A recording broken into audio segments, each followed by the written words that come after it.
வாழ்க வையகம், வாழ்க வையகம், வாழ்க குருவே இறை அருளும் குரு அருளும் சுக்கமமாய் நின்று இந்த நிகழ்ச்சி நல்ல முறையில் நடைபெற துணை புரியுமா? வாழ்க.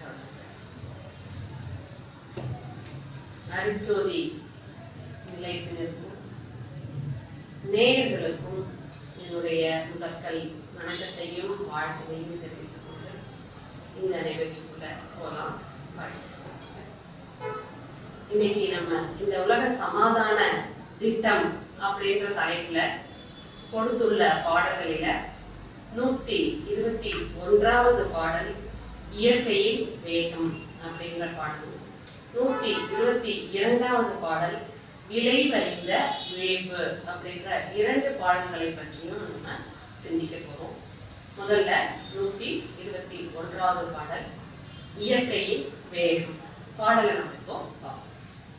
மேட்டினிலே கொட்டும் நீர் பள்ளம் ஓடும், மேல் நோக்கி எரிந்த பொருள் பூமி கிளவும், நாட்டி வைத்த கொம்பு நிலையே மரத்திலோ போய் நட்புடனே கொடி வகைகள் சுற்றி கொள்ளும், சேட்டையாம் உடல் அணைய சேட்டையாம் வாலிபத்தில் ஆண் பெண் உள்ளம் சேர்ந்து ஒன்ற உடல் அணைய ஆர்வம் கொள்ளும், கூட்டுறவால் எப்பொருளும் தன்மை மாறும், உணர்வுகள் எல்லாம் இயற்கையிலே அமைந்ததாகும் அப்படின்னு கொடுத்துருக்காங்க.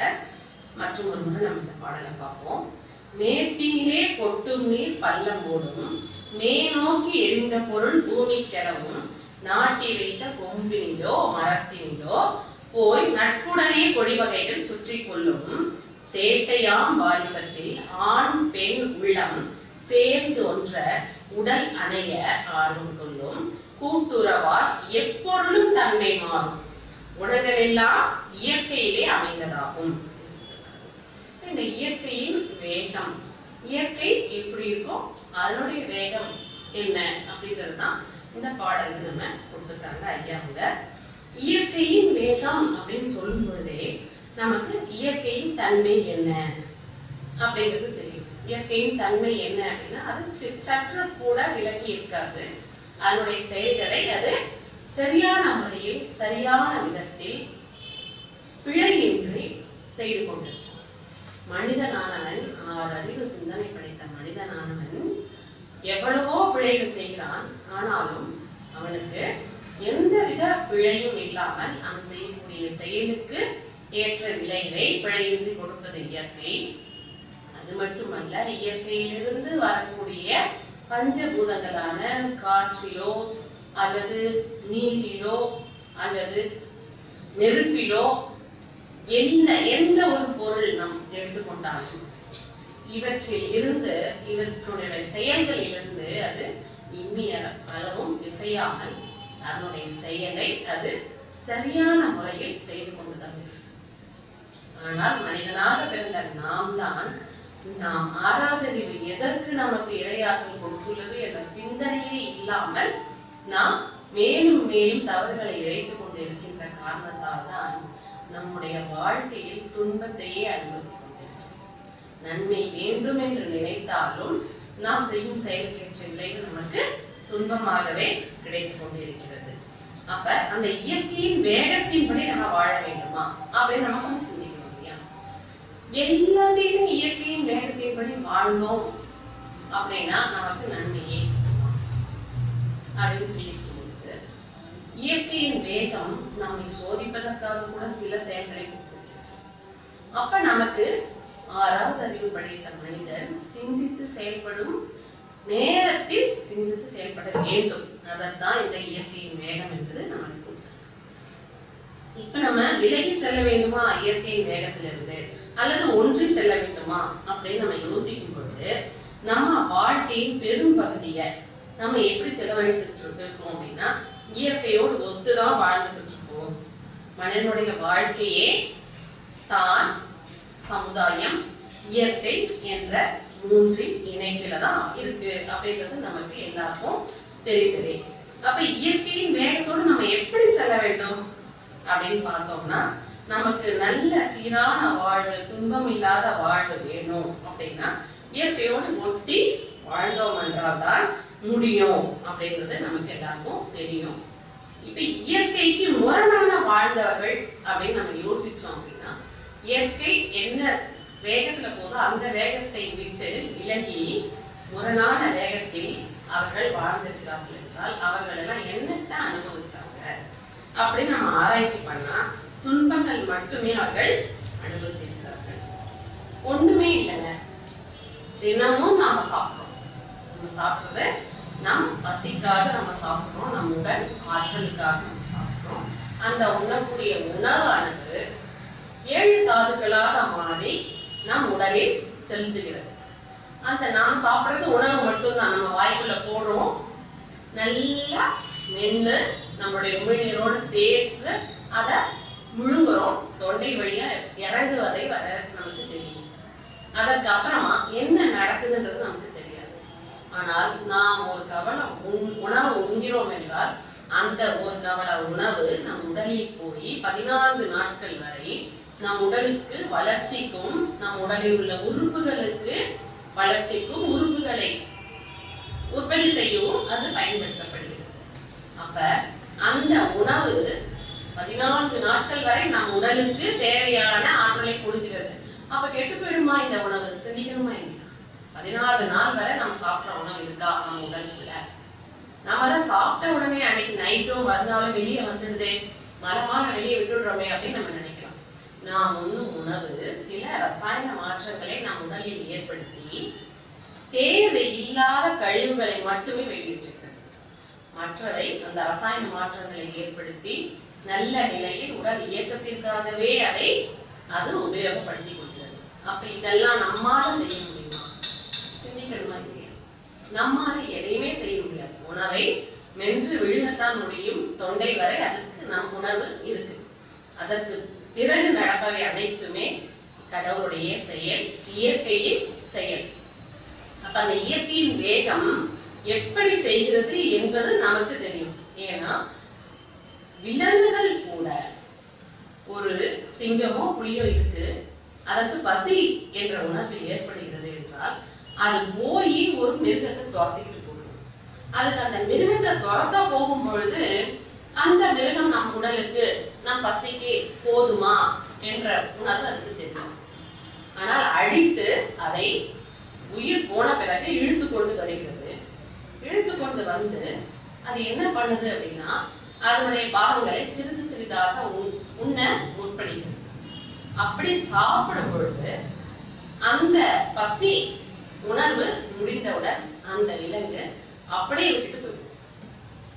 அது சாப்பிடும் வரை, அந்த உணவு அதுக்கு தேவைப்படும் வரைதான் அது உயிரை போக்கிய அந்த மிருகத்தை சாப்பிடுமே ஒழிய அதற்கு தேவைக்கு அதிகமாக ஐயோ நம்ம அடிச்சது, நம்ம அடிச்சுட்டு எதற்கு மற்றொரு விலங்குகளுக்கு அதை இரையாக்கி வைத்து விட்டு நாம் செல்ல வேண்டும் என்ற நோக்கத்தில் அது முழுவதுமாக தின்று போகாது. அதனுடைய பசி எவ்வளவோ அது வரைக்கும் தின்று விட்டு அதை அப்படியே விட்டுட்டு போயிடும். அப்ப அந்த மிருகத்துக்கே நம் உடல் இவ்வளவுதான் ஜீரணிக்கும் என்று தெரியும் பொழுது நம் சிந்தனை சக்தியை உபயோகப்படுத்தும் பொழுது, அது மட்டுமல்ல ஒவ்வொரு நாளும் 3 வேளை உணவு நாமே அதை எவ்வாறு பதப்படுத்தி எவ்வாறு உற்பத்தி செய்து உண்கிறோம், ருசிக்கேற்ப நாம் சாப்பிடுகிறோம். பசிக்காக உண்பதை விட ருசிக்காக உண்பதுதான் அதிகம் நாம் எல்லாம். அப்ப அந்த ருசி அதிகமாக தேவைப்படும் பொழுது என்ன செய்யணும்னா, மிருகங்களுக்கு இருக்கக்கூடிய அறிவு கூட நமக்கு அதிகமாக இருக்கிறது. அதனால அதை உபயோகப்படுத்தாம ருசிக்காக சிறிது ஒரு காலம் அதிகமாக உடல் அதனுடைய விளைவு என்னவாகும், என்ன ஆகும் யோசிக்க வேண்டியதா. என்ன ஆகுது அப்படின்னா, உடல் வலுவுக்கும் உடல் ஆற்றலுக்கும் இந்த உணவு 7 தாதுக்களாக மாறி தன்மாற்றம் அடைந்து உடலை பாதுகாப்பதற்காக இருக்கக்கூடியது. நாம் அதிகமாக உண்டவுடன் அந்த ஏற்கனவே சேர்த்து வைத்திருந்த உடல் ஆற்றலும் உடல் வலுவும் என்ன ஆயிடுதுங்க, மொத்தமா எல்லாமே வெளியே வந்துடுது. அதனுடைய பணி அது சரியான செய்ய முடியல. ஏன்னா நம்ம இயற்கையில் வேகத்திற்கு முரண்பட்ட வேலையை நம்ம செஞ்சுட்டோம். அப்ப இயற்கையின் வேகம் எப்படி இருக்கிறதோ அதன் வழி நம்முடைய உள் உறுப்புகளும் சரி, வெளியே இருக்கக்கூடிய இயற்கையின் மற்ற செயல்களும் சரி, நாம் அதற்கு எந்த விதமான இடையூறு கொடுக்காதவரை அது சரியான விதத்தில் அதனுடைய வேலையை செய்து கொண்டிருக்கும். பொதுவாகவே சொல்லுவாங்க, பாம்பு போகுது அப்படின்னா பாம்பை கண்டு நாம என்ன பண்ணுவோம், எல்லாருக்குமே பாம்புனா படையே நடுங்கும் அப்படின்னு சொல்லுவாங்க. அந்த பாம்பு போகுது அப்படின்னா பாம்பை பார்த்த உடனே நம்ம தள்ளி ஓடுவோம். தள்ளி ஓடும் பொழுது அந்த சலசலன்ற சத்தத்தை கேட்டுதான் அந்த பாம்பு நம்மை பார்த்து சேரும். நம்ம பாம்பை பார்த்துட்டு அமைதியா நின்று கொண்டு இருந்தாலே அது போகிற வழி அது பாட்டு போகும். இதுதான் இயற்கைங்கிறது. நம்ம என்ன பண்றோம், அத அவங்க நம்மள அடிக்க வராங்களோ அப்படின்னு அது திரும்புது. நம்ம என்ன பண்றோம், ஐயோ நம்மள பார்த்து திரும்புது, நம்ம ஓடுறோம். இதுதான் நடக்குது. அப்போ இயற்கை எப்படி போகிறதோ அதன் வழி நம்ம போனோம் அப்படின்னா நமக்கு எதுவுமே நடைபெறாது. அது போலதான் வழியில ரோட்ல நம்ம அடிக்கடி சந்திக்கக்கூடிய நாய்கள் பார்த்த உடனே குலைச்சிட்டு வேகமா ஓடி வரும். ஒரு நிமிஷம் நின்று என்னப்பா உனக்கு என்ன வேணும், நம்ம மனிதர்களிடம் உரையாடுவது போல் நாய்களிடம் உரையாடி பாருங்க, அது மீண்டும் உங்களுடைய ஒரு தோழன் போல் ஆகிவிடுமையுடைய குலைக்கவே குலைக்காது. இதுதான் இயற்கை. இயற்கையில் நாய் என்பது நன்றியுள்ள ஒரு மிருகம். அந்த மிருகத்திடம் நம்மளுடைய அன்பை செலுத்தினாலே போதும், அது காலாகாலத்துக்கு நம்மோட நன்றியோட இருக்கு. எதையும் போட்டு அதை ரெடி பண்ணணும் அப்படின்றதே கிடையாது. அன்பா ஒரு வார்த்தை பேசினாலே போதும், மறுநாள் அது நம்ம கண்டவுடன் நம்மளோட ஒரு ஃப்ரெண்ட்லியா வரும். இதெல்லாம் நம்ம தினமும் நடைமுறையில் காணக்கூடிய காட்சிகள். இது இயற்கை. இந்த இயற்கையிலிருந்து நாம் சற்றும் விலகி செல்லாமல் நாம் பார்த்து கொண்டாலே, இயற்கையோடு ஒத்து வாழ்ந்து கொண்டிருந்தாலே நாம் நல்ல முறையில் நம் வாழ்க்கையை, இன்பமான வாழ்க்கையை, மகிழ்ச்சியான வாழ்க்கையை வாழ முடியும். இப்ப ஐயா வேதாத்ரி மகரிஷி ஐயா எந்த பாடல்ல என்ன கொடுத்திருக்காரு அப்படின்னு பார்த்தோம்னா, பாடல்ல இருக்கக்கூடிய கருத்தை நம்ம பார்த்தோம். மேட்டில் விழும் நீர் பள்ளம் நோக்கி பாயும் என்று கொடுத்திருக்கிறார்.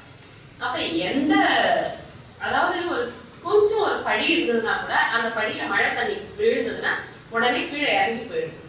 அதைத்தான் அந்த மாதிரி கொடுத்துருக்காங்க. அதே போல நம்ம வீட்டுல ஒரு 7-8 செடி வச்சுப்போம். என்ன பண்றோம், ஒரு பெரிய தென்னை மரம் இருக்கு அல்லது மாமரம் இருக்கு அப்படின்னா தண்ணி நம்ம அங்க மட்டும்தான் ஊத்துறோம். தண்ணி ஊத்துனோடனே அந்த தண்ணி இந்த 7-8 செடிகளுக்கும் போகுமா அப்படின்னு பார்த்தா 7-8 செடிகளுக்கு அது எப்படி தானாக போகும்? இயற்கை மேட்டிலிருந்து தண்ணி ஓடுறதுக்கு இருக்கு, ஆனா அதற்கு வழி நாம் செய்யணுமா இல்லையா? படியில ஊத்துற தண்ணி கீழ்படி வரைக்கும் வருது அப்படின்னா அதற்கு உண்டான வழி அங்க இருக்கு. அது போல ஒரு மரத்தில் நாம் தண்ணி ஊற்றுகிறோம் என்றால் மற்ற செடிகளுக்கும் பாய வேண்டும் என்றால் அந்த செடிகளுக்கு அதுக்கேற்றாற் போல் நாம் பாத்தி கட்டி ஒவ்வொரு செடிக்கும் ஒரு வழி வைக்க வேண்டும். அப்பொழுதுதான் இங்கு ஊத்தக்கூடிய தண்ணீர் ஒவ்வொரு செடிகளுக்கும் பாய்ந்து செல்லும். அது அப்படி இல்லாமல் இந்த மரத்தில் மட்டும் நாம் பல்ல எடுத்து அந்த இடத்துக்கு மட்டும் தண்ணி ஊற்றணும்னா 4 குடம் 5 குடம் தண்ணீர் ஊற்றினாலும் அது அந்த செடிகளுக்கு போய் செல்லாது, இங்கேயே தேங்கி நின்று கொண்டிருக்கும். அது போலதான் செடிகளுக்கு கூட தண்ணீர் ஊற்றும் போது அதன் வழியை நாம் வகுத்து வைத்தால்தான் அது போகும் என்ற நிலையில் இருக்கும் பொழுது நாம் மனிதர்களாக பிறந்திருக்கக்கூடிய நாம் நம்முடைய வாழ்க்கை முறையை எவ்வாறு வழிவகுத்து பகுத்துணர்வை நாம் உபயோகப்படுத்தி நல்ல முறையில் நாம் வாழ்க்கையை செலுத்த வேண்டும். அதற்குதான் இந்த பாடலை இந்த வரியை கொடுத்துருக்க. மேட்டில் விழுந்த நீர் பள்ளம் நோக்கி பாயும். அது தண்ணி எப்படி அமைந்து கொண்டிருக்கிறதோ அது போல நம் அறிவும் எந்த வழியில போனா இது சரியான பாதை என்பதை வகுத்து அதற்கேற்றாற் போல் நாம் நம்முடைய பாதையை சரியான முறையில் அமைத்துக் கொண்டு செல்ல வேண்டும் அப்படின்றதுக்காக தான் இந்த வரிகளை இவர் கொடுத்திருக்காரு. அடுத்ததாக பார்த்தோம் அப்படின்னா, இப்ப நமக்கெல்லாம் பனிக்காலம். இந்த பனிக்காலத்துல நமக்கு எல்லாருக்கும் குளிர் அதிகமா இருக்கு. குளிர் அதிகமா இருக்கு அப்படிங்கிறதுக்காக நம்ம எல்லார் வீட்லயுமே ஹீட்டர் இருக்கு. ஹீட்டர் போட்டு வெந்நீர்ல நம்ம குளிக்கணும் இல்லைங்களா? வெந்நீர்ல குளிக்கணும், பக்கத்திலேயே ஒரு சில்லு தண்ணி வர்றதுக்கும் ஒரு டேப் வச்சுக்கணும். ரெண்டையும் கலந்துதானே குளிக்கிறோம். குளிர் அதிகமா இருக்குங்கிறதுனால சுட சுட இருக்கிற தண்ணி எடுத்து ஊத்திக்கிறோமா? அது போல ஊத்தி கொண்டா என்ன ஆகும்? உடல்ல கொப்பளங்கள் தான் ஏற்படும் இல்லையா? அப்ப அந்த வழி நமக்கு தெரிகிறது அல்லவா? இது சிறிய விஷயம். வெந்நீரை அப்படியே கொட்டிக்கிட்டா உடலெல்லாம் கொப்பளம் வந்துடும். அதுக்கு சிறிது தண்ணிய கலந்துதான் குளிக்க வேண்டும் என்ற அறிவு நமக்கு இருக்கு. அதை செய்யணும். அதை செய்துதான் ஆக வேண்டும், வேற வழியே இல்லை. அதற்கு அடுத்து இன்னும் சற்று பார்த்தால், நம்ம நாட்டுல நம்ம ஊர்ல இருக்கிறத விட ஊட்டி கொடைக்கானல் எடுத்துக்கிட்டோம்னா இன்னும் குளிர் அதிகம். அப்ப அவங்க என்ன செய்யறாங்க அப்படின்னு பார்த்தா, அங்க ரூமுக்கே அவங்க ஹீட்டர் போட்டு வச்சுப்பாங்க. அப்படியும் இல்ல, சிறிது குடிசை வாழ் பகுதியில வாழக்கூடியவர்கள் அல்லது அந்த வசதி வாய்ப்பு இல்லாத மக்கள் என்ன செய்வாங்கன்னா, காலையில எழுந்து வெளியே வருவதற்கு முன்னாடியே வாசல்ல சிறிது குப்பைகளை சேர்த்து நெருப்பு மூட்டி குளிர் காய்ந்து அவர்கள் அந்த குளிருக்கு இதமாக நெருப்பை மூட்டி குளிர் காய்கிறாங்க. சுத்தி உட்காந்துதான் குளிர் காய்ச்சிட்டு இருப்பாங்க. ஐயோ நமக்கு குளிர் தாங்க முடியலையே, ரொம்ப உதறதே, விடவிடன்னு இருக்கேன், நெருப்புக்குள்ளவா இறங்கி உட்காந்துக்கிறாங்க. நெருப்புக்குள்ள இறங்கி உட்காந்தா என்ன ஆகும்ன்றது தெரியும் தானே அவங்களுக்கு. அதனால அந்த மாதிரி விஷயத்த அவங்க செய்யறது. என்ன செய்யறாங்க, சுத்தி உட்கார்ந்து குளிர் காஞ்சி இதமான குளிரை அவர்கள் அனுபவித்து கொள்கிறார்கள். இது போல இதற்கெல்லாம் நமக்கு பகுத்தறிவு இருக்கும் பொழுது ஒரு ஆணும் பெண்ணும் இணைவதற்கு ஏன் அந்த பகுத்தறிவை உபயோகப்படுத்தக்கூடாது என்றதான் இந்த பாடல்ல அவர் கொடுத்திருக்காரு. அப்போ நம்ம இயற்கையை ஒட்டியே வாழும்போது நம்ம வாழ்க்கையில வெற்றி பெற முடியும். அதற்கு 5 முக்கிய குணங்கள் நம்மிடத்தில் இருக்கு. இந்த 5 குணங்கள் இருந்தாலே நாம் வாழ்க்கையை நல்ல முறையில் பயன்படுத்த முடியும். இந்த 5 குணங்கள் என்ன அப்படின்னு நம்ம பார்த்தோம்னா, உண்மை, நேர்மை, பலனை எதிர்பார்க்காமல் கடமையை சிறப்பாக செய்தல், பிறருக்கு துன்பம் அளிக்காமல் இருத்தல், ஏழைகளின் துன்பத்தை போகுதல். இது பார்த்தோம் அப்படின்னா என்னென்னலாம் இது கொடுத்துருக்காங்க. நம்ம வேதாத்ரி மகரிஷி ஐயா 5 பண்பாடு கொடுத்துருக்காங்க. ஏறக்குறைய அதுவும் இதுவும் ஒரே விஷயம்தான். அடுத்ததாக ஹரிபிரகாஷ் வள்ளலார் அவர்கள் என்ன சொல்றாங்க, எந்த உயிர் பசித்து இருக்குதோ அதுக்கு உடனே உணவளிக்கணும்னு சொல்றாங்க. அப்ப அதுவும் இதே போலதானே, துன்பப்படும் உயிர்களுக்கு உதவிய செய்யுங்க அப்படிங்கிறது தானே. அப்ப எல்லா மகான்களும் எல்லா ரிஷிகளும் இதனால சொல்றாங்க. மதமும் அதுதான் சொல்லுது, யாருக்கும் துன்பம் கொடுக்காதீங்க அப்படின்ட்டு. அப்ப துன்பப்படுபவர்களுக்கு நம்மளுடைய தொண்டின் மூலம் அதை வெளிப்படுத்தி அவர்களை காப்பாற்றவும் அவர்களுக்கு பாதுகாப்பு அளிப்பதும் நம்மளுடைய கடமையாக நம்ம இருக்கணும். அதுக்கு யார முதல்ல நிக்கிறது, கடமை செய்யணும் தொண்டு செய்யணும் அப்படின்றத பார்க்கணும். அந்த கடமையை யார் செய்வது? ஒரு இருட்டுல இருந்துகிட்டு யாராவது வந்து விளக்கேற்றுவாங்கன்னு நம்ம இருந்தோம்னா அந்த அறை எவ்வளவு நேரம் இருட்டறையிலே நாம் வாழ்ந்துகிட்டு இருப்பது, எவ்வளவு நேரம் அந்த இருட்டிலேயே நம்ம இருப்பது. முதல்ல நம்ம என்ன பண்ணணுங்க, வெளிச்சத்தை ஏற்படுத்தணும், ஒரு விளக்கை ஏற்ற வேண்டும். அதுதான் சொல்லுவாங்க, ஒரு கஷ்டப்படுறவங்களுக்கு ஏதாவது ஒரு உதவி செய்தா என் வாழ்க்கையில அவங்கதான் விளக்கேற்றினாங்கன்னு சொல்லுவாங்க. அப்ப அது விளக்கேற்றுறதுன்னா அவங்க வாழ்க்கையில விளக்கேற்றுறது அப்படிங்கிறது என்னன்னா, ஒரு மனிதர் துன்பப்படுபவர்களை நாம் உதவியால் தொண்டால் அவர்களின் வாழ்க்கை பிரகாசிக்க செய்கிறோம். அந்த பிரகாசிக்கக்கூடிய ஒரு வாழ்க்கையை தான் அவர்கள் விளக்கேற்றது அப்படிம்பாங்க. அப்ப இருட்டில் இருந்துகிட்டு மத்தவங்க விளக்கேற்றுவது ஏற்பாங்க அப்படின்னு நினைக்காம முதல்ல நம்ம முதலாளா இருந்து இந்த விளக்க ஏத்த பழகும். பொதுவாகவே நல்லவர்கள் வாழக்கூடிய இடத்துல நல்லவர்களா வாழறது ரொம்ப ஈஸி. ஏன் அப்படின்னா சொல்லுவாங்க, சேர்வாரோட சேர்ந்து கெட்டு போயிட்டாங்கன்னு சொல்லுவாங்க. அப்ப கெட்டவர்கள் இருக்கும் இடத்தில் கெட்டவர்களா வாழறதும் ஈஸி. ஆனால் நல்லவர்களுக்கு மத்தியில் தீயவனாக இருக்கிறது ரொம்ப கஷ்டம். தீயவர்களுக்கு மத்தியில் நல்லவனாக இருப்பது ரொம்ப கஷ்டம். அப்போ இதை எதுக்கு நான் சொல்றேன் அப்படின்னா, இந்த சமூகம் நம்மளுடைய இந்த கேடுகிட்ட சமூகத்தில் தான் நாம் வாழ்ந்து கொண்டிருக்கிறோம். ரொம்ப கஷ்டமா இருக்கு இந்த வார்த்தையை சொல்றதுக்கு. ஆனாலும் நம்ம சிந்திக்கும் பொழுது பேப்பரை எடுத்தா என்ன நியூஸ் வருது? நல்ல விஷயங்கள் வருதா? யாராவது உதவி செய்தார்கள்னு வருதா? அல்லது ஒரு மினிஸ்டரோ அல்லது வேற ஏதாவது நல்ல பதவியில் இருப்பவர்கள் இது போல ஒரு உதவி செய்தார்கள், இவர்கள் இவ்வளவு பேருக்கு இன்று உணவளித்தார்கள், இன்று ஏதோ ஒரு பொங்கல் வருது, பொங்கலுக்கு ஏதாவது செய்தார்கள் என்று ஏதாவது வருதுங்களா? பாத்தீங்கன்னா அதை விட அது 1-2 இருக்கும், அதை விட 10-15 விஷயங்கள் தீய விஷயங்களா தான் இருக்கும். ஏன்னா நம்ம சமூகம் வெறும் பொய்யும் புரட்டும் நிறைந்த சமூகமாக இருக்கு. லஞ்சம் இதுதானே வருது பேப்பர்ல, ஏமாற்று வேலை. இன்னைக்கு பேப்பர்ல கூட நான் பார்த்தேன், பணத்தை கொடுத்து தங்கத்தை கொள்ளையடிச்சிருக்காங்க. அப்ப எந்த அளவுக்கு ஏமாற்று வேலை நடந்துருக்கு. சுயநலம், சுரண்டல் அதிகமான ஆட்கள் தான் நம்ம சுத்தி இருக்காங்க. இத்தனை பேர் நடுவுலையும் இந்த 5 குணங்களோடு நம்ம வாழ்க்கை நடத்துவது அப்படிங்கிறது தான் நமக்கு சிறப்பு. மேலை நாட்டிலே நல்லவனாக வாழ்வது கடினம், அதனையும் கடினம் நம்ம நாட்டுல நல்லவனாக வாழ்வது. ஏன்னா மேலை நாட்டில் இருப்பவர்களை விட நம்ம நாட்டில் இருப்பவர்கள் எப்படி இருக்காங்க அப்படின்றது நம்ம சொல்லவே வேண்டாம். அந்த கடினத்தில் வாழ்ந்து நல்லவன் என்ற பெயர் எடுப்பதுதான் நம்முடைய தலை சிறந்த திறமையும் கூட. இந்த 5 குணங்கள் இந்த 5 குணங்களும் 100% இருக்கணும் அப்படின்னு நாம பேச வரல. 100% இருந்தா வாழவே முடியாது இத்தனை மக்களுக்கு நடுவுல.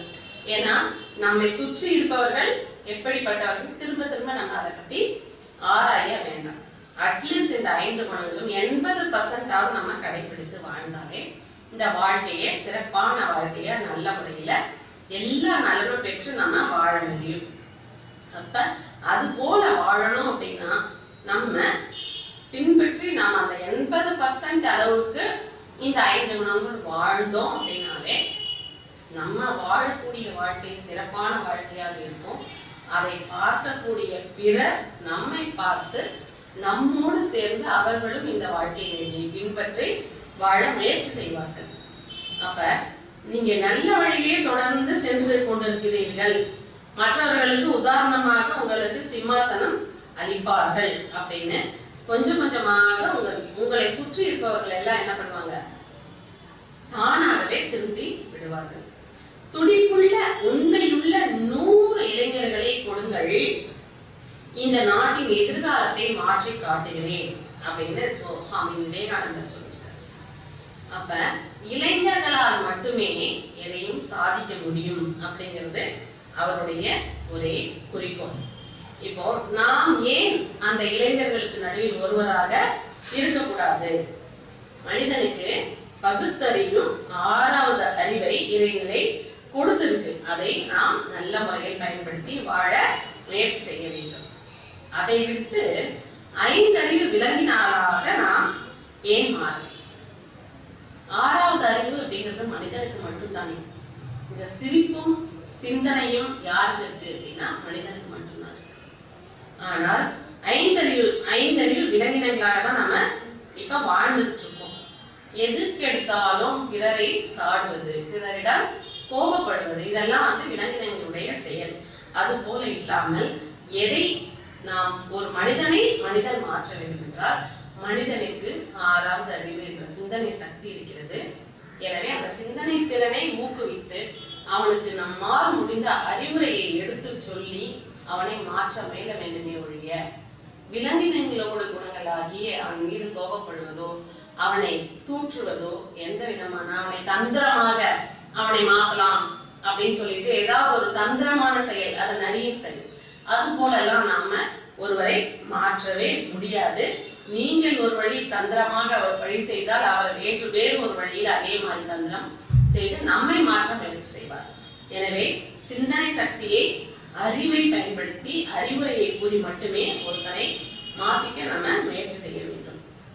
அது மட்டும் இல்ல, இந்த 5 குணங்களை பின்பற்றி செயல்புரிந்தாலே நம்ம நாட்டையே கூட மாற்ற முடியும். ஒவ்வொருத்தருக்கும் இந்த 5 குணங்கள் வந்துச்சுன்னு வச்சுக்கோங்க, உண்மை, நேர்மை, துன்பப்படுபவர்களுக்கு உதவி செய்தல், ஏழைகளுக்கு உதவி புரிதல், நலனுக்கு எதிர்பார்த்தல் இல்லாத உதவி செய்தல், இதெல்லாம் இருந்தது அப்படின்னாலே நம்ம நல்ல முறையில அனைவருமே வாழ முடியும், நாடே மாற்ற முடியும்.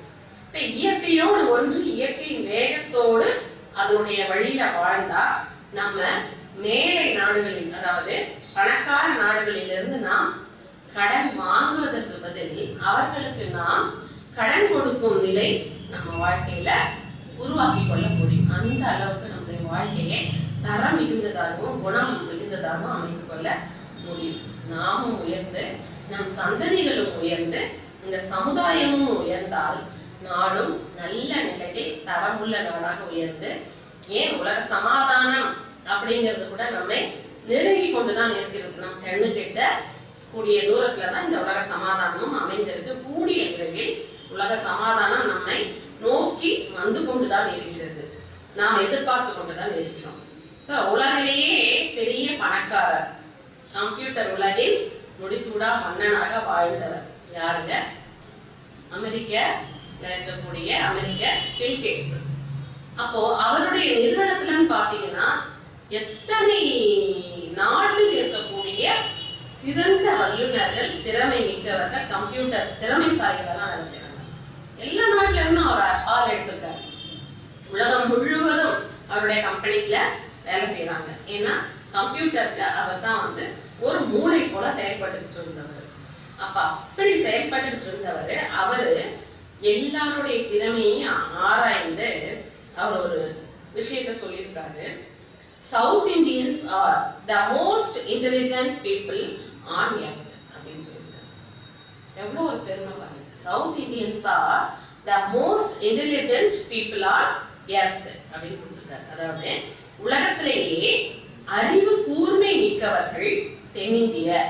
தென்னிந்தியர் அப்படின் போது இதை நம்ம சொல்லிக்கிறதுக்கு, நம்ம மாத்தப்பி சொல்லிக்கிறதுக்கு எவ்வளவு பெருமையா இருக்கு. ஆனா அதை நாம் காப்பாற்ற வேண்டுமா இல்லையா?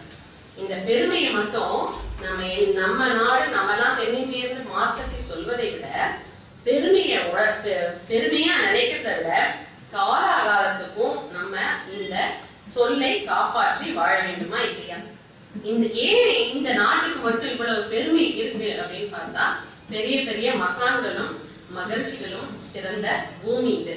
அதனாலதான் இந்த பெருமையும் உயர்வும் நமக்கு கிடைச்சிருக்கு. எனவே இதை புரிந்து கொண்டு இயற்கையின் வேகத்தை அறிந்து அதன் வழியே நாம் போகும் பொழுது நம் வாழ்க்கை சிறந்த முறையில் போனால் அவற்றை மட்டும் எந்த இயற்கையின் வேகம் சிறந்த முறையில் நாம் போகும் பொழுது அது நல்ல முறையில போகுதா அப்படின்னு பார்க்கும் பொழுது அதை மட்டும் பின்பற்றியும், இதே இயற்கையின் வேகம் நம்மை சில இடங்களில் 5 அறிவு விலங்கினங்களை போல சில செயல்களை படைத்து விட்டிருக்கு.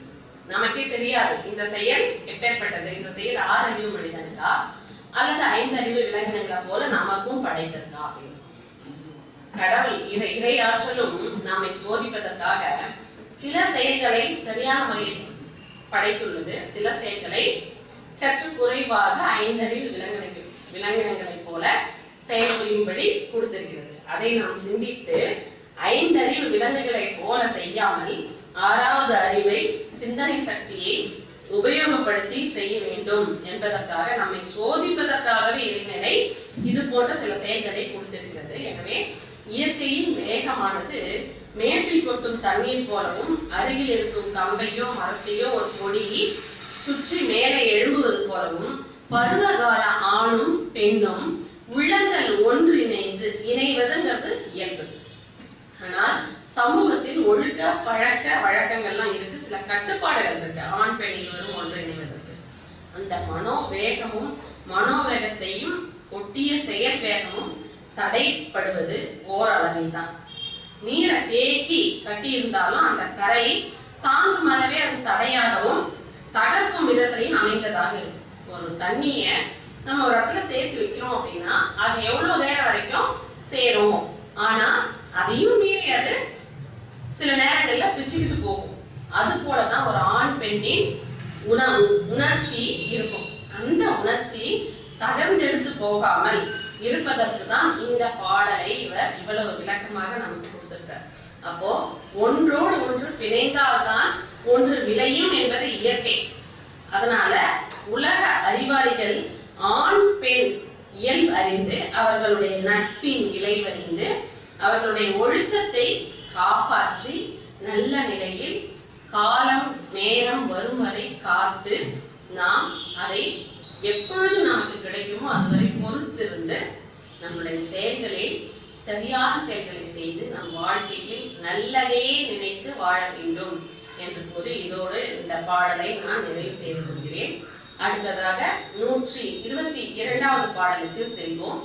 இந்த பாடலின் தலைப்பு விளைவறிந்த விழிப்பு.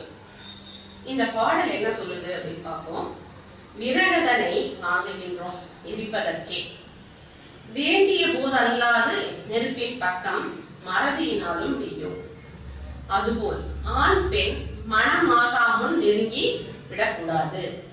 துறவு மனப்பான்மையுடன் வாழ்வதற்கு சூழ்நிலைகள் அமைந்திடும் வரம்பு மீறி பிறருடனே ஆண் பெண்கள் நட்பு ஆகா. பிழை இல்லை தொழில் வயது தக்கதானால். அதாவது என்ன சொல்றாங்க அப்படின்னா, விலை வரிந்த விழிப்பு அப்படின்ற இந்த பாடல்ல விரகதனை வாங்குகின்றோம் எரிப்பதற்கே வேண்டிய போது அல்லாது நெருப்பின் பக்கம் மறதியினாலே வெய்யும். அதுபோல் ஆண் பெண் மனமாகாமல் நெருங்க விடக்கூடாது. துறவு மனப்பான்மையுடன் வாழ்வதற்கு சூழ்நிலைகள் அமைந்திடும் வரம்பு மீறி பிறருடனே ஆண் பெண்கள் நட்பு ஆகா. பிழை இல்லை தொழில் வயது தக்கதானால் அப்படின்னு கொடுத்துருக்காங்க. இப்போ விலை வரிந்த விழிப்பு. விலை வரிந்த விழிப்புன்னா என்னங்க? நமக்கு ஒவ்வொரு செயலும் செய்யறோம், எல்லா செயலுமே எப்படி செய்யறோம்? இப்ப நம்ம இந்த ஆன்மீகத்துக்குள்ள நம்ம நுழையாம இருக்கும் வரைக்கும் நம்மளுடைய செயல்கள் அனைத்தும் உணர்ச்சி வயப்பட்ட நிலையிலேயே இருக்கும். என்ன நினைக்கிறோமோ அதை அப்பவே செஞ்சுக்கணும்.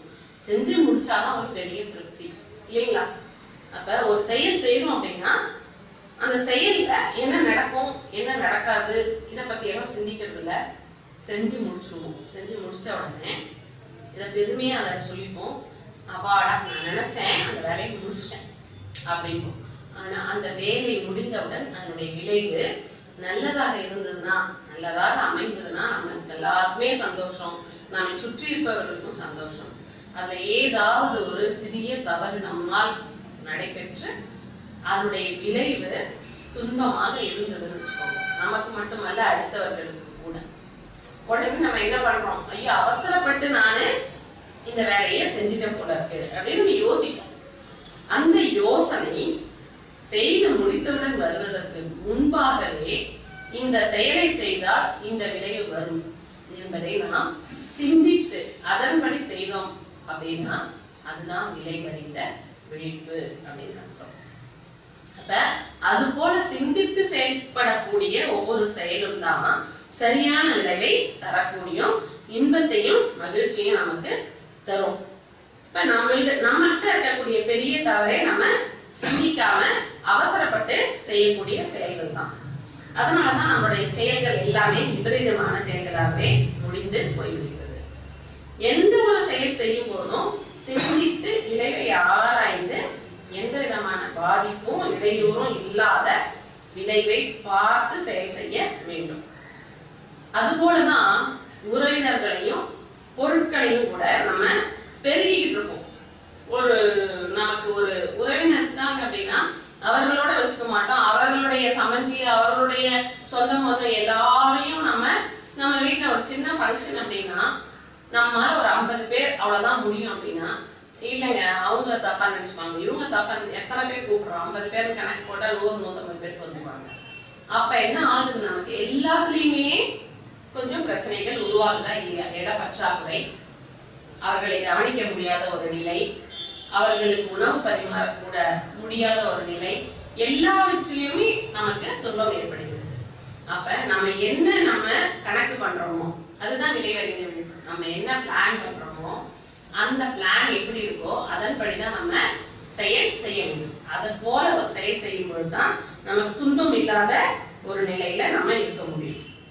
அது போலதான் நம் உறவு முறையிலையும் ரொம்பவும் பற்றுதலோட அவங்க கிட்ட எல்லாத்தையுமே நம்ம பரிமாறிக்கொண்டும் நம் உறவுகளை எப்பொழுதும் ஈர்த்து வைத்துக் கொண்டும் விட்டு கொடுக்காமல் வேறு யாரிடமும் நாம் அவர்களை உறவாடவும் விடாமல், ஒரு சிலர் பாத்தீங்கன்னா ஃப்ரெண்ட்ஸ் கூட அந்த மாதிரி இருக்காங்க. என்னோட ஃப்ரெண்டுனா வேற யார்கிட்டையும் பேசக்கூடாது, என்கிட்ட மட்டும்தான் அவங்க பேசணும். மற்றவங்க கிட்ட பேசினாங்கன்னா உடனே மனசுக்கு சங்கடப்படும். நீயே அவங்க கிட்ட பேசின, எனக்கு மட்டும்தான் நீ சொல்லணும், என்கிட்ட மட்டும்தான் நீ உறவாடணும் அப்படின்னு எத்தனையோ பேரு நண்பர்களுக்குள்ளவே பிரச்சனைகள் உருவாவதற்கு காரணமாக இருக்கிறார்கள். ஒருவருக்கு 4-5 நண்பர்கள் இருப்பார்கள், ஒருவருக்கு அவர் மட்டுமே நண்பராக இருப்பார். அவர் வேற யாரோடவும் நெருங்க விடாமல் அவரை இழுத்து இழுத்து இழுத்து பிடிச்சு காத்துட்டு இருப்பார். அப்ப இந்த 4-5 நண்பர்கள் இருப்பவர்கள் என்ன ஆகுங்க? பிரச்சனை உருவாகும். ஏன்னா நீ அவங்களோடய பேசிக்கிட்டு இருக்கியே அப்படிங்கும் பொழுது பிரச்சனை. இது சின்ன விஷயம் தான், ஆனாலும் இது எத்தனை பேர் மனதை துன்புறுத்துகிறது, இது நம்ம சிந்திக்க வேண்டிய விஷயமாக இருக்கு. அப்ப இந்த உறவு முறையில கூட பொருட்களோடு மட்டுமல்லாமல் உறவுகளோடு கூட நாம் ஒரு அளவு முறை வைத்துக் கொள்ள வேண்டும், ஒரு இடைவெளி வைத்துக் கொள்ள வேண்டும், தேவைப்படும் பொழுது மட்டுமே நாம் பயன்படுத்த வேண்டும் என்றுதான் இதுல குறிப்பிட்டிருக்காங்க. அதே மாதிரி திருக்குறள்ல கூட வள்ளுவர் பெருந்தாடி சொல்லியிருக்காங்க, யாதனின் யாதனின் நீங்கியான் நோதல் அதனின் அதனின் இளம் அப்படின்றார். அதாவது யார் ஒருவன் எந்தெந்த பொருட்களோடு எந்தெந்த பொருட்களின் மேல் ஆசையை ஒழித்து விட்டானோ அவனுக்கு அந்தந்த பொருட்களால் துன்பம் உண்டாவதில்லை. அப்ப நாம என்ன பண்றோங்க, எல்லா பொருட்களுமே ஆசைப்பட்டு தான் இருப்போம். எந்தெந்த பொருட்கள் நமக்கு எப்பப்ப தேவையோ அப்பப்ப மட்டும் அந்த பொருட்களை அடைய நம்ம முயற்சி செய்தால் போதும். தேவையில்லாத பொழுது அந்த பொருட்களை மேல் நாட்டம் கொள்ளாமல் அதை விட்டு விட வேண்டும் அப்படின்றதுதான் இந்த திருக்குறள் சொல்லுது. அந்த காலத்திலேயே 2000 வருடத்துக்கு முன்னாலேயே வள்ளுவர் பெருமான் இவ்வளவு அருமையான ஒரு பொருளை கொடுத்திருக்கிறார். அப்ப நம்ம மதுரை செய்யாம அதையே தான் சொல்றாரு. என்ன சொல்றாருன்னா, உறவிலே கண்ட உண்மை நிலை தெளிவே துறவு அப்படின்னு சொல்லியிருக்காரு. அப்ப உறவிலே நீ உண்மை நிலையை உணர்ந்தினாலே அதுவே துறவு. நீ காவி உடை உடுத்தி கொண்டு மாலையை போட்டுக்கிட்டு போய் காட்டுல போய் தவம் இருக்க வேண்டாம், அது துறவல்ல. உறவிலே வீட்டிலேயே இரு, உங்களுடைய உறவுகளை எல்லாரையும் கவனிச்சுட்டு இரு, உன் கடமையை விட்டு போகாத, கடமையை சரியான முறையில செஞ்சுக்கிட்டு, அதே நேரத்துல அவர்களோடு ஒரு அளவு முறை காத்து கொண்டு, அதுதான் துறவு அப்படிங்கிறார். நம்ம எல்லாம் இவ்வளவு நாள் வரைக்கும் துறவுனா இதுதான் நினைச்சுட்டு இருந்தோம். வீட்டெல்லாம் விட்டுட்டு மனைவி மக்கள் எல்லாம் விட்டுட்டு ஒரு இடத்துல போய் தனியா ஒரு இடத்துல சன்னியாசி போல கமண்டலம் கையில வச்சுக்கிட்டு காவி உடையை உடுத்திக்கிட்டு ருத்ராட்ச மாலை ஃபுல்லா போட்டுக்கிட்டு அமர்ந்துட்டா நம் உறவினர்களும் பிறரும் நம்மை பார்த்து அங்க வருவார்கள், பார்ப்பவர்களும் வருபவர்களும் சிறிது நமக்கு ஏதாவது கொடுப்பார்கள், அதை வைத்துக் கொண்டு நம் காலத்தை ஓட்டி கொண்டு செல்லலாம் என்ற நிலையில் தான் ஒரு துறவு என்று நினைத்து கொண்டிருக்கிறார்கள். ஆனால் மகிழ்ச்சி ஐயா அந்த துறவை தான் அது ரொம்பவும் மோசமான துறவு, இந்த துறவு தான் உண்மையான துறவு அப்படிங்கிறார். அதாவது உன் கடமைகளில் இருந்து வழுவாது உன் கடமைகளை சிறப்பான முறையில் செய்து, உன் கடமைகளையும் செய்து உன் வீட்டிலும் இருந்து என்னென்ன யார் யாருக்கு செய்ய வேண்டுமோ, பெற்றோர்களுக்கு செய்ய வேண்டியதும் பிள்ளைகளுக்கு செய்ய வேண்டியதும் மனைவிக்கு செய்ய வேண்டியதும் கடமையை தவறாமல் செய்து அதில் நீ அளவுமுறை காத்து வர வேண்டும். நான் எல்லாத்தையும் கடமையை செஞ்சுட்டேன், எல்லாரையும் விட மாட்டேன், எல்லாரையும் இழுத்து இழுத்து இழுத்து பிடிச்சிட்டு அவர்களோடு என்றும் ஒன்றாகவே இருப்பேன்னு நினைச்சோம் அப்படின்னா அதுவும் துறவல்ல. அது ரொம்ப பற்றுதல். இந்த பற்று எங்க இருக்கோ அந்த இடத்துல நம்ம நிம்மதியா வாழ முடியாது. உறவு வைத்துக் கொள்ளும் நபரோடும் பொருளோடும் எப்பொழுதெல்லாம் தேவையோ அப்ப மட்டும் பயன்படுத்தி கொள்ள வேண்டும். மற்ற நேரத்துல எல்லாம் அந்த நபரையோ பொருளையோ தொடர்பில் இருந்து தள்ளி வைக்க வேண்டும். சின்ன சின்ன சில நம்ம நடைமுறையில வாழ்க்கையில ஏற்படக்கூடிய சில உதாரணங்கள் இப்ப நம்ம பார்க்கலாம். இப்ப நம்ம எல்லாருக்குமே ஒரு பழக்கம், இரவு அல்லது எப்பொழுதெல்லாம் படுக்கிறோமோ அப்போ தலையணைய வச்சுட்டு படுக்கிறோம்.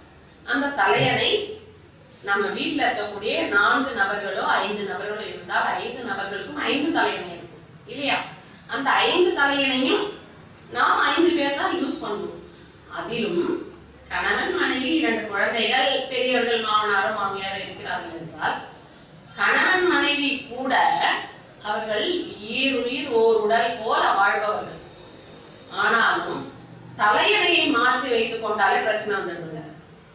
ஏன் தலையணையை நீ எடுத்த, உன் தலையணையை நான் எங்க எடுத்தேன், இப்படின்ற பிரச்சனைகள் வருதா இல்லைங்களா? அப்ப அந்த மாதிரி நம்ம வீட்டுக்குள்ள இருக்கக்கூடிய நபருக்குள்ளவே தலையணைக்கே அவ்வளவு பற்று இருக்கு.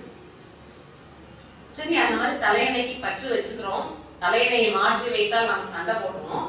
அந்த நேரத்துல நம்ம என்ன பண்றோங்க, ஐயோ என் தலையணையை வேற யாரையாவது எடுத்துக்காங்க அப்படின்ட்டு தூக்கி நம்ம கையிலேயே வச்சுட்டா மற்ற வேலைகளை செய்யறோம் இல்லையே?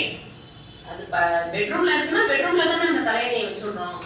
அதே போல வீட்டுல இருக்கக்கூடிய பொருட்களோடும் அவர்களோடும் நம்ம எப்படி உறவு வச்சுக்கணும் அப்படின்றதுதான் இந்த பாடல்ல சொல்லியிருக்காங்க. அது மட்டும் இல்ல, இந்த பாடல்ல சொல்லியிருக்க ஒரு உதாரணத்தை பார்க்கலாம். விறகு எரிப்பதற்காக நம்ம வாங்கிட்டு வரோம். விறகு எரிப்பதற்காக வாங்கிட்டு வரோம் அப்படிங்கிறதுக்காக நம்ம அடுப்பு பக்கத்துல கூட அந்த விறகை மறந்து கூட வைக்க மாட்டோம். என்ன பண்ணுவோம், எப்பொழுது நாம் அடுப்பு மூட்ட போறோமோ அப்பதான் அந்த விறகை எடுத்துட்டு போய் அந்த இடத்துல வைப்போம். அந்த வேலை முடிந்தவுடன் உடனடியாக விறகை வெளியில் எடுத்து நெருப்பை அணைத்து விறகை எடுத்து தண்ணி தனியா வச்சுக்கணும் இல்லையா? நம்ம அந்த இடத்துலயே வச்சோம்னா என்ன ஆகும், நெருப்பு அதிகமாகும், மற்ற விபரீதங்கள் துன்பங்கள் ஏற்படும். அது போல எந்த பொருள் எப்பொழுது தேவையோ அந்த நேரத்தில் மட்டுமே அதை உபயோகப்படுத்த வேண்டும். அது போலத்தான் பருவ வயது வந்த ஆணும் பெண்ணும் தனிமையில் சந்தித்து பேசுவதும் உறவாடுவதும் கூடாது அப்படிங்கிறாரு இந்த பாடல்ல. ஏற்கனவே அவருடைய பாடத்திலேயே சொல்லியிருக்காரு, பருவ வயது உடைய ஆணும் பெண்ணும் எங்கேயுமே தனியில் சந்தித்து பேசக்கூடாது. அதுதான் இந்த பாடல்ல அவரை எடுத்துட்டு வந்திருக்காரு. சந்தித்து பேசுவதும் உறவாடுவதும் தனிமையில் கூடாது. உறவினர்களாயினும், அதாவது சிலர் சொல்லுவாங்க, அவங்க எங்க அத்தை பொண்ணு மாமா பொண்ணு, அதனால ஒன்றும் பிரச்சனை இல்லை, நாங்க போறோம் வரோம் அப்படின்னு சொல்லிட்டு இவங்க மூவ் பண்ணிட்டு இருப்பாங்க, பழகிட்டு இருப்பாங்க. ஆனாலும் உறவினர்களாயினும் வாலிப பருவம் என்பது அவர்களுக்கு அது ஒரு அபாயகரமான பருவம். குழந்தையிலிருந்து பழகிட்டு வந்தோம் நாங்க, அது எப்படி பழகி இருந்தாலும் வாலிப பருவத்தில் அவர்கள் சற்று விலகி இருத்தல் தான் நல்லது. அந்த பருவத்தில் தான் ஒவ்வொரு மனிதனும் பாதுகாப்பாகவும் தன் கற்பையும் காப்பாற்றிக் கொண்டு தன் வாழ்க்கையையும் நல்ல முறையில் செலுத்துவதற்கு அது ஒரு சிறந்த பருவமாக இருக்கிறது. அந்த பருவத்தை கடந்து வருவது என்பது ஒவ்வொரு மனிதனுக்கும் ஒரு சிறப்பு என்று கூட சொல்லலாம். அப்ப அந்த பருவத்தை கடந்து நல்ல முறையில் கடந்து வந்தான் அப்படின்னா அதுவே அவனுடைய பலமும் திறமையும் என்று சொல்லலாம். மகரிஷி ஐயா சொல்றாங்க, இருபால் வாலிப பருவத்தினரும் ஒரே இடத்தில் ரகசியமாகவோ தனியாகவோ சந்திக்கவே கூடாது அப்படின்றாரு. அப்ப சந்திக்கவே கூடாது, பேசக்கூடாது அப்படின்னா எப்பதான் நாங்க பேசுறது, அந்த கேள்வி வரும் தானே. இருவரும் வீட்டில் உள்ள பெரியவர்கள் யாராவது முன்னிலையில் தான் பேச வேண்டும் அப்படிங்கிறார். வீட்டில் இருக்கக்கூடிய பெரியவர்கள் கூட தான் நீங்க இருக்கணும், அந்த அவர்கள் இருக்கக்கூடிய இடத்துலதான் நீங்க இருந்து பேசணும். மற்றபடி தனியா வீட்டுல கூட தனியா எங்கேயும் பேசக்கூடாது, அவர்கள் முன்னிலையில் தான் உறவாடலாம், பேசி மகிழலாம் அப்படிங்கிறாங்க. அப்ப இத சொன்னா இப்ப இருக்க தலைமுறை ஒத்துப்பாங்களா? கொஞ்சம் சிந்திக்க வேண்டிய விஷயம். ஒண்ணும் இல்லைங்க, ஒரு நிமிஷம் நம்ம யோசிப்போம். இந்த ஊர்ல பொறுத்த வரைக்கும் நம்ம பார்க்கக்கூடிய இடங்களில் எத்தனை இடம் போறோம், நம்ம பொழுதுபோக்குக்காக எவ்வளவு இடங்கள் இருக்கு. சும்மா அப்படியே போய் பார்த்தோம் அப்படின்னா இல்லையே, ஒரு ஹோட்டலுக்கு போனாலும் அல்லது ஒரு காஃபி டே எல்லாம் இருக்கு இல்லைங்களா, அந்த மாதிரி காஃபி டே, குவாலிட்டி வால்ஸ் எவ்வளோ இருக்கு கடைகள். அங்கெல்லாம் போனா ஃபேமிலி ஆட்களை பார்ப்பது கடினம். 2 பேர் அல்லது 4 பேர் உட்காந்துப்பாங்க அந்த சேர டேபிளை சுத்தி. ஒரே ஒரு ஐஸ்கிரீம் ஆர்டர் பண்ணிட்டு அந்த ஐஸ்கிரீமுக்காக அவங்க 2 மணி நேரம் அங்க செலவழிக்கிறாங்க. அப்ப இது நடக்காம இருக்கா? இது ஏன் மக்களுக்கு புரியவில்லை? இதை எப்படி நம்ம புரிய வைக்கிறது அப்படின்னு நம்ம யோசிக்க வேண்டியதா இருக்கு.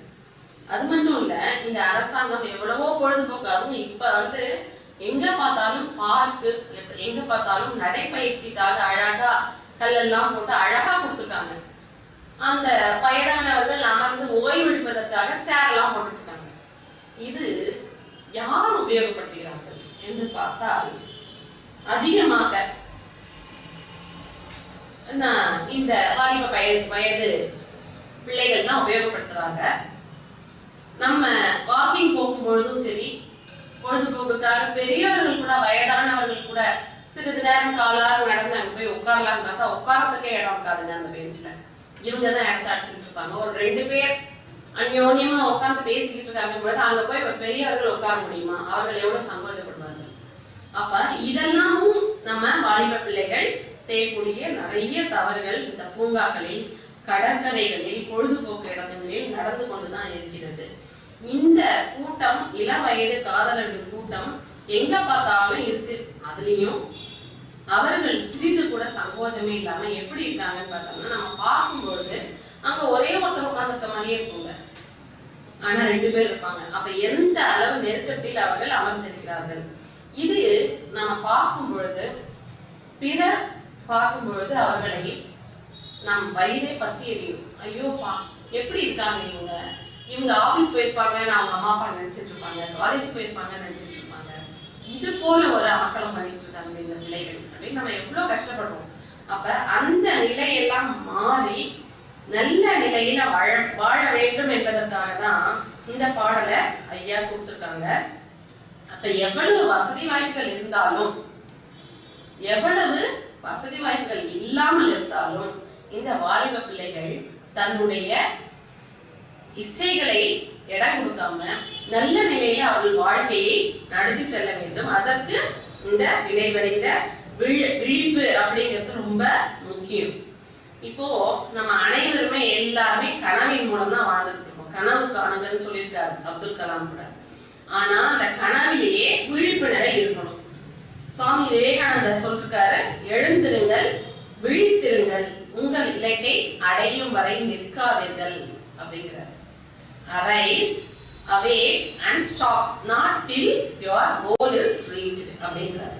அப்ப எழுந்துருங்கன்னா எழுந்துச்சு மட்டும் இருக்காதீங்க. இந்த இயற்கையின் வேகமானது, இயற்கையின் நியதிப்படி மனிதன் எவ்வளவு நேரம் தூங்க முடியும்? தூங்கிக்கிட்டே இருக்க முடியாது.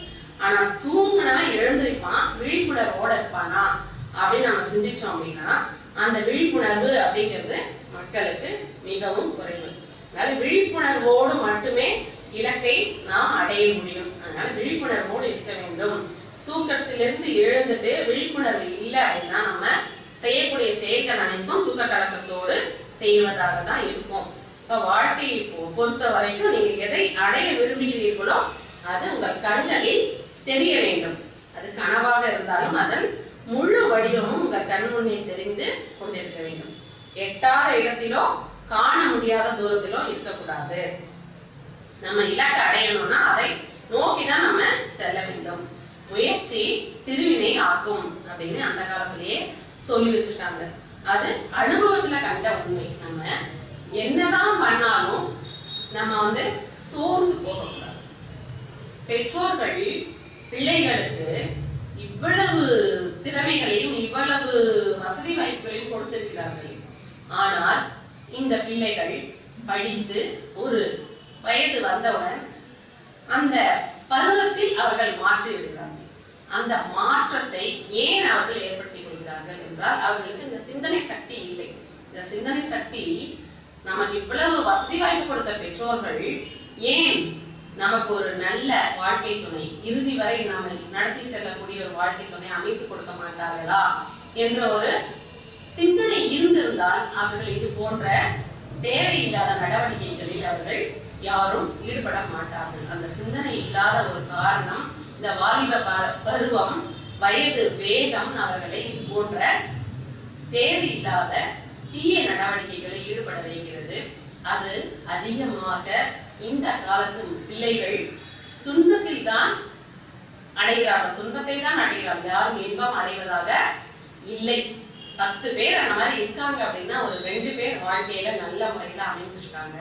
ஆனா மீதி 8 பேரும் பாதியிலேயே விட்டுட்டு போயிடுவாங்க. அல்லது அவர்கள் வாழ்க்கையே சீரழிந்து போகும் அளவுக்கு இவர்களுடைய நடவடிக்கைகள் நடந்து விடுகிறது. எனவே ஒவ்வொருவரும் ஒவ்வொரு செயலிலும் தன்னுடைய விளைவை எதிர்பார்த்து அந்த செயலில் ஈடுபட வேண்டும். அதிலும் வாலிப வயது பிள்ளைகள் நல்ல முறையில் அவர்கள் வாழ்க்கையை நடத்தி செல்ல வேண்டும் என்றால் பெற்றோர்களின் ஆலோசனையின் பேரில் அவர்கள் வாழ்க்கையை ஏற்படுத்தி கொண்டு நல்ல நிலையில் அவர்கள் வாழ்வில் எல்லா வளங்களும் நலங்களும் பெற்று நல்ல முறையில் அவர்கள் நல்ல சந்ததிகளை உருவாக்குவதற்கு இந்த பாடல் ஒரு உதவியாக இருக்கும் என்று கூறி இந்த சிந்தனையை நான் இதோடு நிறைவு செய்து கொள்கிறேன். அனைவரும் அனைத்து வாலிப வயதினரும் நல்ல வளங்களும் சந்தோஷமாக வாழும் எல்லா வளங்களும் நலங்களும் பெற்று வாழ வாழ்த்துகிறேன். எனக்கு இந்த வாய்ப்பளித்த அருட்சோதி நிலையினருக்கும் நேயர்களுக்கும் என்னுடைய வாழ்த்தையும் வணக்கத்தையும் தெரிவித்துக் கொண்டு இதை நிறைவு செய்வேன். மீண்டும் ஒரு நல்ல சிந்தனையோடு உங்களை சந்திக்கிறேன் என்று சொல்லி நிறைவு செய்வேன். வாழ்க.